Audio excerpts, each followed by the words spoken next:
हर full name Ankita Ashok Nagarkar. इनका जो first patent है कलर स्टेपलर पिन, उसको नेशनल अवार्ड मिला है doctor APJ Abdul Kalam sir जी के हाथों। इसके बाद ब्यूटी कॉम्पिटिशन भी जीते हैं। स्कूल के असाइनमेंट पेपर्स ही स्टेपल कर रही थी और पेपर स्टेपल करते टाइम एक प्रॉब्लम आया मुझे। मेरा पहला पेटेंट मैंने at the age of 16 file किया। पूरे महाराष्ट्र में से मैं अकेली कैंडिडेट थी जिसका सिलेक्शन हुआ था। कौन सा भी इनोवेशन छोटा या बड़ा नहीं होता है। अवार्ड फंक्शन अहमदाबाद में हुआ था आईआईएम में। तो ये किस बेसिस पे नेशनल रिकॉर्ड चूज किए?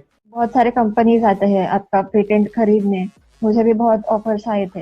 मैंने सारे ऑफर्स रिजेक्ट कर दिए थे। हम लोग सब यही सोच रहे थे कि आइडिया तो अच्छा है, इनोवेशन भी हुआ और पेटेंट भी हुआ, सब हुआ, लेकिन मार्केट में अभी तक क्यों नहीं उतरा? सब हमारे सबके माइंड में यही था। मेरी खुद की मम्मी ने मेरे ऊपर बुक लिखा है और वो बुक पढ़ के ही ऑलमोस्ट मेरे ही कॉलेज के मोर देन 130 स्टूडेंट्स ने खुद के नाम पे पेटेंट्स फाइल किए हैं और they are earning income also. You should always grab the opportunity which you get.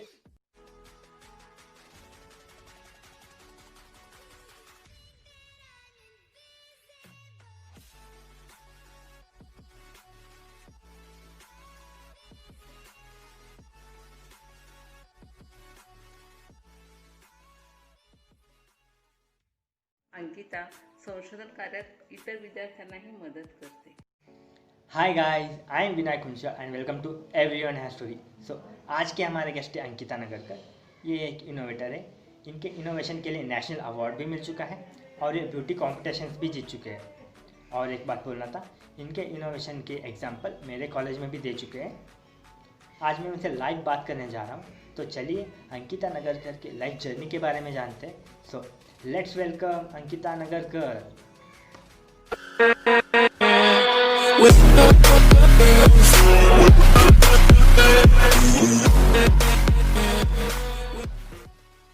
Her full name Ankita Ashok Nagarkar, 30 April Pune में बॉर्न हुए। स्कूलिंग एसटी उसूर हाई स्कूल अकुर्डी से की। 11-12 एसएमवी जूनियर कॉलेज से and GSPM college of engineering से BE in computer engineering complete किए। उसके बाद इन्होंने एमबीए भी कंप्लीट किए। अब ये अमेजॉन में जॉब कर रहे हैं। अगर इनके अचीवमेंट्स के बारे में बात करें तो टोटल 10 पेटेंट्स अपने नाम पर रजिस्टर किए। इनका जो फर्स्ट पेटेंट है कलर स्टेपलर पिन, उसको नेशनल अवार्ड मिला है doctor APJ Abdul Kalam sir जी के हाथों।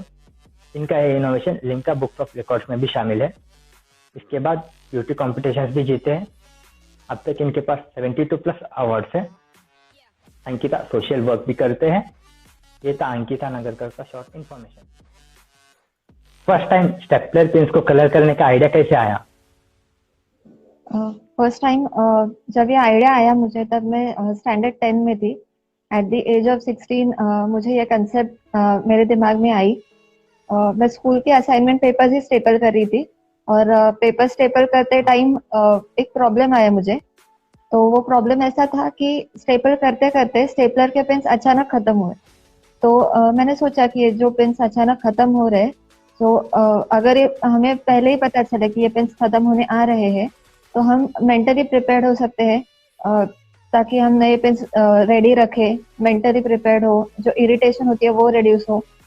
तो ये एक थॉट था मेरे दिमाग में।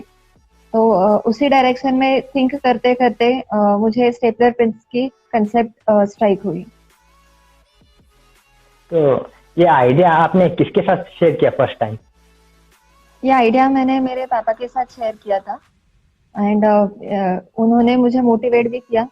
और जो स्टेपलर पिन्स का कंसेप्ट था, मतलब जो लास्ट फ्यू पिन्स कलर्ड मैंने किए थे, मतलब जो नॉन कलर्ड पिन्स खत्म होते ही जो कलर्ड पिन्स विजिबल होंगे और हमें पता चलेगा कि पिन्स अब खत्म होने आ रहे हैं। तो ये कंसेप्ट था मेरा, जो मैंने मेरे पापा को बोला और कंसेप्ट सुनने के बाद इनोवेटिव लगा और इसलिए उन्होंने मुझे मोटिवेट भी किया उसकी। ये आइडिया आपको 10th में आया था, राइट? यस। हाँ, तो आप तब आपको पेटेंट के बारे में पता था? पेटेंट के बारे में भी मुझे मेरे पापा के थ्रू ही पता चला। उनके खुद के भी है पेटेंट और उन्होंने मुझे गाइड किया कि ऐसे इनोवेटिव कंसेप्ट्स है तो क्या कर सकते हैं हम ऐसे इनोवेटिव कंसेप्ट्स के बारे में। और उन्होंने पेटेंट फील्ड इंट्रोड्यूस की मुझे और उसके हाँ। बाद मैंने स्टडी किया, रिसर्च किया, और मेरा पहला पेटेंट मैंने at the age of 16 file किया। तो ये आइडिया आपको पेटेंटेबल है या पेटेंट कर सकते हैं, ये कैसा लगा आपको, कब लगा?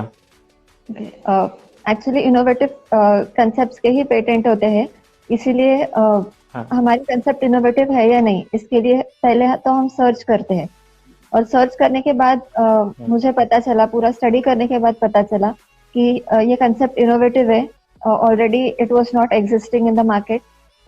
इसीलिए मैंने जो पेटेंट प्रपोजल है वो ड्राफ्ट करना शुरू कर दिया, और सब प्रोसेस करके पेटेंट फाइल किया। फिर पेटेंट होने के बाद आपने ये आइडिया को नेशनल नेशनल अवार्ड के लिए अप्लाई किया।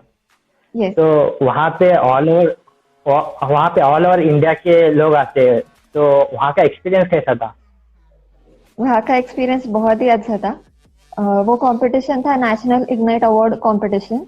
उस कंपटीशन में 4156 स्टूडेंट्स थे जिन्होंने पार्टिसिपेट किया था, और उन स्टूडेंट्स में से बस 22 स्टूडेंट्स का ही सिलेक्शन हुआ था, और उन 22 स्टूडेंट्स में से पूरे महाराष्ट्र में से मैं अकेली कैंडिडेट थी जिसका सिलेक्शन हुआ था।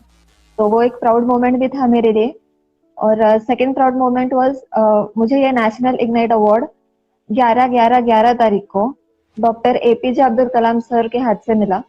सो it was a dream come true moment for me, definitely. वो तो हो गया। तो आपको लगा था ये आइडिया के लिए आपको नेशनल अवार्ड मिलेगा? फ्रैंकली स्पीकिंग ऐसे बिल्कुल लगा नहीं था कि इस कंसेप्ट के लिए मुझे नेशनल अवार्ड मिल सकता है। बट वहाँ जाके मुझे एक बात पता चली कि कौन सा भी इनोवेशन छोटा या बड़ा नहीं होता है। इफ इट इज इनोवेटिव, अगर उसमें कुछ अलग किया हुआ हो तो डेफिनेटली उसकी वैल्यू हमें मिलती है। और इनफैक्ट वहाँ डॉक्टर एपीजे कलाम सर से जब मैंने बात की तो उन्होंने भी मुझे एक एग्जाम्पल दिया।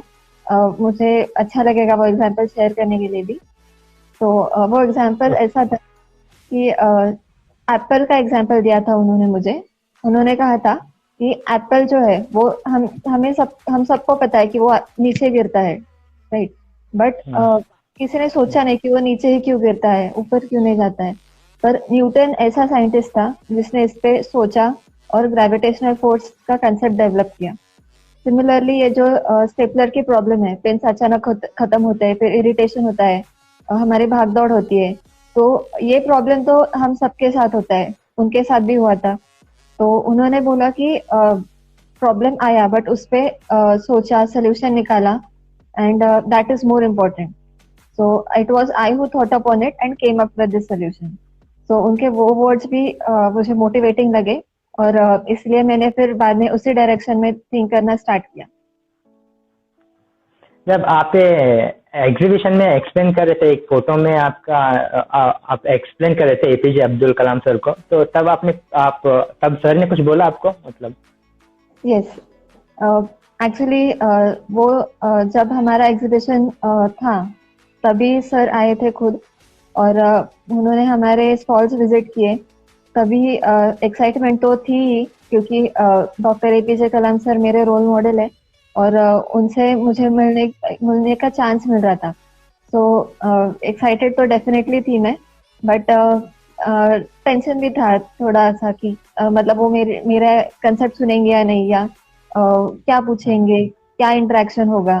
तो ये सारे क्वेश्चंस थे दिमाग में। बट वो मेरे स्टॉल पे आए, उन्होंने मेरी पूरी कंसेप्ट सुनी, और मेरी कंसेप्ट सुनने के बाद उन्होंने अप्रिशिएट किया, कुछ सजेशंस भी दिए, और ये एक छोटा एप्पल का एग्जांपल उन्होंने मुझे दिया। So yes, it was a great experience for me, क्योंकि इतने बड़े आदमी मेरा जो छोटा कंसेप्ट है वो सुन रहे थे, and he really appreciated. So it was a good moment for me. और अवार्ड मिलने के बाद आपको स्टेज पे बोलने का मौका मिला? हाँ, अवार्ड मिलने के बाद हमें स्टेज पे भी प्रेजेंटेशन देना था। तो एक्चुअली वो फर्स्ट टाइम था जब मैं स्टेज पे गई थी, और मैंने मेरे व्यूज लोगों के सामने रखे थे। सो फर्स्ट टाइम स्टेज पे जा रही थी, इसलिए टेंशन तो था, बट वहाँ पे हमें ट्रेनिंग भी दिया गया था कैसे स्टेज पे बोलना है, क्या बोलना है। सो वो एक ट्रेनिंग की वजह से कॉन्फिडेंस भी बिल्टअप हुआ था कि हम बोल सकते हैं, बात कर सकते हैं। और हमारे रोल मॉडल के सामने जब हमें बात करने का मौका मिलता है तो nothing like it. So it was a good moment, great moment for me. तो आपको याद है आपने उस वक्त क्या बोला था? यस, पहले तो हमने इंट्रोडक्शन दिया था मैंने, और इंट्रोडक्शन देने के बाद जो मेरी कंसेप्ट है वो मैंने इलेबोरेट की थी। और जैसे मैंने अभी जस्ट मैंने स्टोरी बताई कि कंसेप्ट कैसे स्ट्राइक हुई, क्या किया मैंने, और हाँ। वे ऑफ डायरेक्शन क्या था, थिंकिंग का डायरेक्शन क्या था। तो जो भी हमारे व्यूज थे वो मैंने वहां पे प्रेजेंट किए थे। तो ये इग्नाइट अवार्ड फंक्शन कहाँ पे हुआ था? ये अवार्ड फंक्शन अहमदाबाद में हुआ था, आईआईएम में, इंडियन इंस्टीट्यूट ऑफ मैनेजमेंट में। फिर उसके बाद आपने ये आपका innovation Limca book of records में भी शामिल हुआ। तो ये भी एक नेशनल रिकॉर्ड है। तो ये कैसा किया आपने? एक्चुअली जब मैंने पेटेंट फाइल किया, पूरा रिसर्च किया, तो मुझे पता चला कि ये कंसेप्ट इनोवेटिव ही है। और फिर मैंने जो बुक ऑफ रिकॉर्ड्स है उसका स्टडी करना स्टार्ट किया। उसके बाद मुझे पता चला कि लिम्का बुक ऑफ रिकॉर्ड्स है और मैं उसमें अप्लाई कर सकती हूँ, मैं एलिजिबल थी। तो जो भी उनका प्रोसेस था, एप्लीकेशन प्रोसेस, वो मैंने कंप्लीट किया। और पूरा उन्होंने स्टडी किया कि ये कंसेप्ट हम इसका रिकॉर्ड बना सकते हैं या नहीं। तो वो पूरा स्टडी करने के बाद उन्होंने मुझे वापस ईमेल किया, और it was the approval email. और वो ईमेल आने के बाद मेरा नाम लिम्का बुक ऑफ रिकॉर्ड्स में भी रिकॉर्ड हुआ था। तो ये किस बेसिस पे नेशनल रिकॉर्ड चूज किए? तो एक्चुअली उसमें भी कैटेगरीज रहते हैं। और हाँ। मेरी जो कैटेगरी थी वो इनोवेशन कैटेगरी थी। और उसमें जो भी ऐसे इनोवेटिव कंसेप्ट हैं, तो मेरा जो कंसेप्ट था, it was the cheapest innovation at a lower age. तो ये कैटेगरी में था and it was innovative concept, इसलिए नाम भी रिकॉर्ड हुआ लिम्का बुक ऑफ रिकॉर्ड्स में। 2014 में ना? Yes, correct. तो फिर इसके बाद तो आपने एक के बाद एक ऐसे 10 पेटेंट्स रजिस्टर किए। यस। तो पेटेंट के जुड़े सवाल आपसे बेहतर कोई आंसर दे नहीं सकता अभी। तो मैं एक दो तीन क्वेश्चन पूछना चाहूंगा। श्योर। तो पेटेंट क्या होता है और हमको पेटेंट क्यों करना चाहिए? एक्चुअली पेटेंट्स, जैसे मैंने अभी बोला कि इनोवेटिव कंसेप्ट्स के हम पेटेंट फाइल कर सकते हैं। सो बेसिकली पेटेंट फाइल करने के बाद हमें राइट्स मिलते हैं हमारे इनोवेशन के, which means you are the owner of your innovation. आपके परमिशन के सिवा कोई आपका इनोवेशन यूज नहीं कर सकता, कमर्शलाइज नहीं कर सकता, मार्केट में नहीं ला सकता। तो अगर ये कंसेप्ट हाँ। छोटी हो तो भी आपके परमिशन नहीं रहेगी तो कोई इसको हाथ नहीं लगा सकता। So I think this is the power of patent. It is an intellectual property right, और बहुत ज्यादा इम्पोर्टेंस है इसका। तो पेटेंट हम फाइल करते हैं to safeguard your innovation, to protect your innovation. और इम्पोर्टेंस अगर बोलना होगा तो जैसे मैंने बोला कि ओनरशिप, तो you are the owner of your innovation. तो वो राइट्स हमें मिलते हैं। और उसके बाद मैं कहूँगी कि आपका जो प्रोफाइल होता है वो ऑटोमेटिकली बिल्टअप होता है। एक स्ट्रॉन्ग प्रोफाइल आपका डेवलप होता है कि आपके नाम पे पेटेंट्स है। और एट द सेम टाइम मैं बोल सकती हूँ कि इसके लिए कोई एजुकेशनल क्वालिफिकेशन या एज बैरियर ऐसे कुछ है नहीं। आप पेटेंट कौन से भी एज में फाइल कर सकते हो, कौन से भी एजुकेशनल क्वालिफिकेशन हो तो भी आप पेटेंट फाइल कर सकते हो। सो ऐसा कोई बैरियर नहीं है उसके लिए। और द मोस्ट इम्पोर्टेंट बोलना होगा इम्पोर्टेंस, तो वो है it is a great source of income. Patent file करने के बाद आई कैन से the value of your patent increases 10 times more almost. So patent file करने के बाद आप कमर्शलाइज कर सकते हो। तो बहुत सारे कंपनीज आते हैं आपका पेटेंट खरीदने, मुझे भी बहुत ऑफर्स आए थे। तो ऐसे this is the way of dealing with the patent. तो ये एक बड़ा एडवांटेज है मैं बोल सकती हूँ। और एक स्टूडेंट एज में अगर इतनी ज्यादा अमाउंट मिलती है just with the investment of your one concept, तो नथिंग लाइक इट। आपका ये सेल हुआ पेटेंट? या एक्चुअली मुझे ऑफर्स आए थे और ऑफर्स हाँ। ऑलमोस्ट 26 टू 27 कंपनीज के थ्रू ऑफर्स आए थे मुझे, पर मैंने एक भी ऑफर एक्सेप्ट नहीं की है। मैंने सारे ऑफर्स रिजेक्ट कर दिए थे क्योंकि मेरा जो एम है वो खुद का एक बिजनेस हाँ। स्टार्ट करना है, खुद की एक कंपनी स्टार्ट करना है।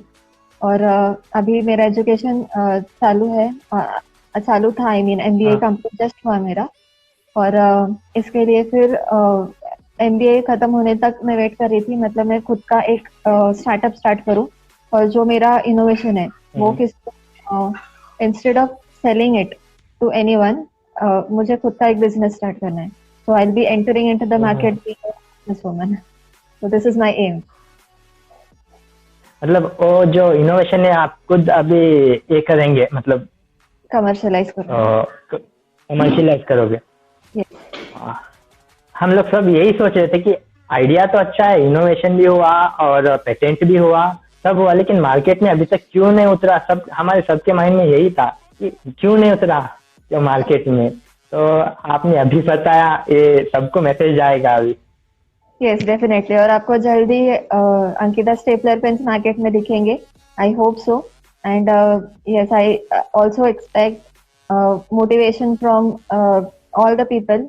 एक बिजनेस वुमन करके मैं फर्स्ट टाइम मार्केट में उतरने वाली हूँ, and yes it will be a great experience for me also. तो ये आप मतलब कब तक शुरू करने वाले हो ये? ऑलरेडी काम चालू है, and I hope as soon as possible ये पेन्स आपको जल्दी मार्केट में दिखेंगे। All the best for your future. Thank you so much. तो आप गेस्ट लेक्चर भी लेते हो रे? हाँ, तो करेक्ट। कौन से टॉपिक पे गेस्ट लेक्चर लेते हो? एक्चुअली जो मुझे इनवाइटेड गेस्ट लेक्चर्स होते हैं वो बहुत सारे स्कूल्स, कॉलेजेस में, मल्टीनेशनल कंपनीज में भी मैंने दिए हैं। और बेसिकली टॉपिक होता है इनोवेशन, पेटेंट, और जो भी मेरा एक्सपीरियंस है, जो भी मेरा जर्नी था, मैं यहाँ तक कैसे पहुंची, ये सारे अचीवमेंट्स मुझे कैसे मिले, मैंने क्या किया, तो वो एक एक्सपीरियंस मैं हमेशा शेयर करती हूँ लोगों के साथ। क्योंकि बहुत like most of the times हमें पता नहीं होता है कि हमारे मन में इनोवेटिव कंसेप्ट होते हैं, बट हमें पता नहीं होता है कि हम क्या करें इसका और कैसे आगे बढ़े। इनोवेटिव कंसेप्ट है ये भी हमें पता नहीं चलता। तो जस्ट मेरे खुद के एग्जांपल्स देके मैं लोगों को बताती हूँ कि इनोवेटिव कंसेप्ट्स क्या होते हैं और how to deal with it, और पेटेंट फाइलिंग के बारे में थोड़ा सा जो भी मेरा एक्सपीरियंस है वो शेयर करती हूँ। तो आज तक आपने ऐसे कितने गेस्ट लेक्चर लिए हो? मैंने ऑलमोस्ट अभी तक 600 के ऊपर गेस्ट लेक्चर्स दिए हैं, और I have not stop here, और भी चालू है। अभी कोरोना लॉकडाउन पैंडेमिक की वजह से पर्सनली गेस्ट लेक्चर्स नहीं होते हैं, बट ऑनलाइन सेशंस मेरे चालू ही है, and it is just as a social service. बस स्टूडेंट्स को पता चले कि पेटेंट के बारे में या इनोवेशन के बारे में हम ऐसे भी कर सकते हैं। सो ये एक एम है लोगों को अवेयरनेस दिलाने का, और इसीलिए मैं जस्ट एज एक सोशल सर्विस ये काम करती हूँ। तो आप आउट ऑफ महाराष्ट्र भी कभी दिए हो लेक्चर? हाँ, दिए है मैंने, like all over India. Out of Maharashtra भी जाती हूँ मैं लेक्चर्स देने के लिए। आपके मामा ने आपके बारे में एक बुक लिखा है, माझ्या अंकिताचा शोध, तो उसके बारे में क्या कहना चाहेंगे आप? यस, सो मैं बोल सकती हूँ it is one of the happiest moment I can से, क्योंकि मेरी खुद की मम्मी ने मेरे ऊपर बुक लिखा है। वो बुक में मेरी कंप्लीट जर्नी लिखी हुई है। मैंने कैसे स्टार्ट किया, मैं अभी तक यहाँ तक कैसे पहुंची हूँ, मैंने क्या किया, और at the same time patent के बारे में भी बेसिक इंफॉर्मेशन दी है, and that too in very simple words. और advantage like I can say एक पॉजिटिव पॉइंट उसमें ऐसा है कि मैंने मेरे खुद का पेटेंट भी उसमें दिखाया है। मतलब if a student is a beginner और उन्हें पता नहीं है कि एक्चुअली पेटेंट लिखना कैसे होता है, तो एक एज अ सैंपल मैंने खुद का भी पेटेंट उसमें दिखाया है। कि वो पढ़ के वो पूरा बुक पढ़ के एटलीस्ट उन्हें पता चले कि how they should go ahead. और वो बुक के भी ऑलमोस्ट 10,000 के ऊपर कॉपीज सेल हुए हैं और अभी एक थर्ड एडिशन आ रही है मार्केट में वेरी सून। तो मतलब वो बुक में पूरा कंप्लीट ये है ना, पेटेंट क्या है, कैसा है, complete. Yes, all basic information about my journey और जो भी पेटेंट की इंफॉर्मेशन है। और वो बुक पढ़ के ही ऑलमोस्ट मेरे ही कॉलेज के मोर देन 130 स्टूडेंट्स ने खुद के नाम पे पेटेंट्स फाइल किए हैं और they are earning income also. So it is a great achievement I can say. Great यार, अरे ये तो बहुत अच्छी बात है। आपका मॉडलिंग में कैसा इंटरेस्ट आया? एक्चुअली ये एक अलग ही फील्ड है क्योंकि मेरा फील्ड वैसे देखा जाए तो साइंस इनोवेशन है। और बट मेरा एक पर्सनली व्यू है कि you should always grab the opportunity which you get. मुझे ऐसे ही एक अपॉर्चुनिटी मिली थी और मैंने जब उसके बारे में स्टडी किया तब मुझे पता चला कि it is a great platform to showcase your talent. और एक डेफिनेटली उसमें भी क्रिएटिविटी जरूर है। तो वो एक पॉइंट ऑफ व्यू था और जहाँ भी मुझे क्रिएटिविटी दिखती है, शोकेस अपना टैलेंट शोकेस करने का चांस दिखता है, तो I definitely go for it. तो ये एक अलग फील्ड है and it was a interesting field I must say, and it is always fun learning new things. So वो एक अप्रोच था मेरा और इसलिए मैंने ब्यूटी पेजेंट्स में कॉम्पिटिशन्स में पार्टिसिपेट किया था। और जीत भी गए? यस, जीत भी गई हूँ। चलिए अब अंकिता की अचीवमेंट्स पे एक नजर डालते हैं।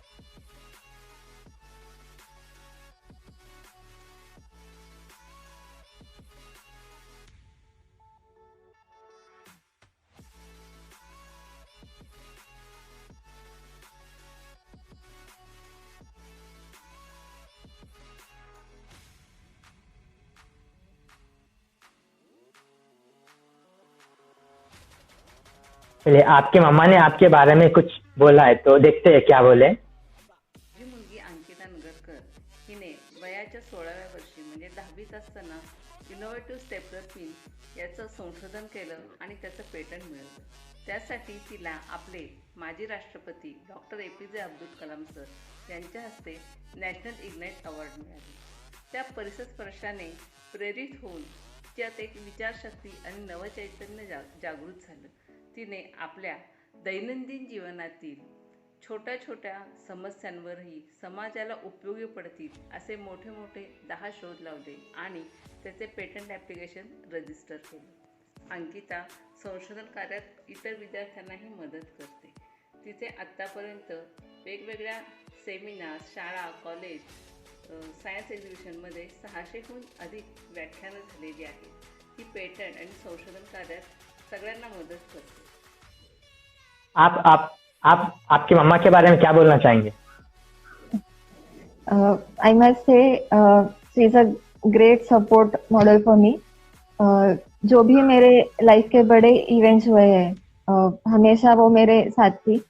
एंड आई थिंक ऐसे मोमेंट्स में एक सपोर्ट हमेशा ज़रूरी होता है, तो वो फैमिली सपोर्ट मुझे हमेशा घर से मिला था और I think that is the main reason मैं इतना अचीव कर पाई हूँ, क्योंकि फैमिली सपोर्ट हमेशा था मेरे साथ।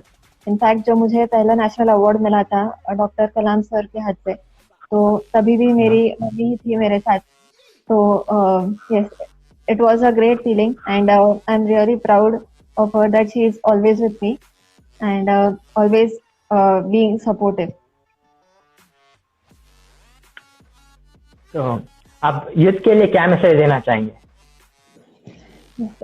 यूथ के लिए मैं डेफिनेटली बोलना चाहूँगी कि रिगार्डिंग इनोवेशन, अगर हम देखा जाए तो इनोवेशन हर एक फील्ड में है। आप मेडिकल फील्ड में जाओ, मैकेनिकल इंजीनियरिंग फील्ड में जाओ, कौन से भी फील्ड में जाओ, इनोवेशन इज मस्ट।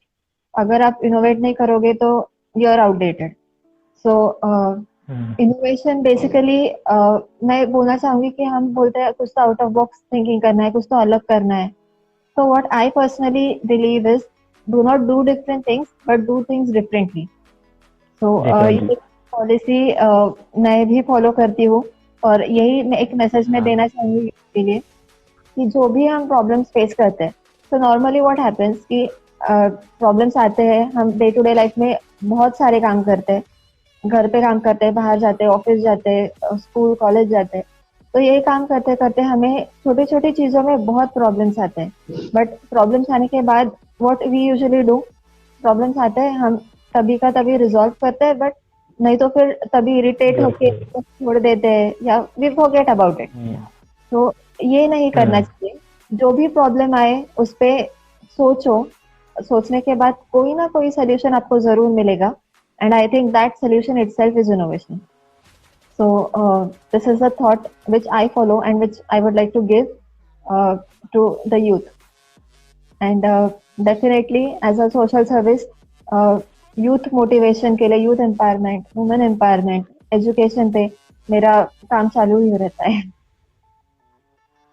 आपके साथ बात करके बहुत अच्छा लगा। थैंक यू सो मच, आप मेरे शो में आए, and all the best for your future. Thank you so much. Thank you. Thank you for giving me the opportunity to share my views. Thank you, thank you. अगर आपको ये video अच्छा लगा हो तो लाइक करो, शेयर करो and subscribe करो। Thank you so much and see you soon with another story. Bye bye.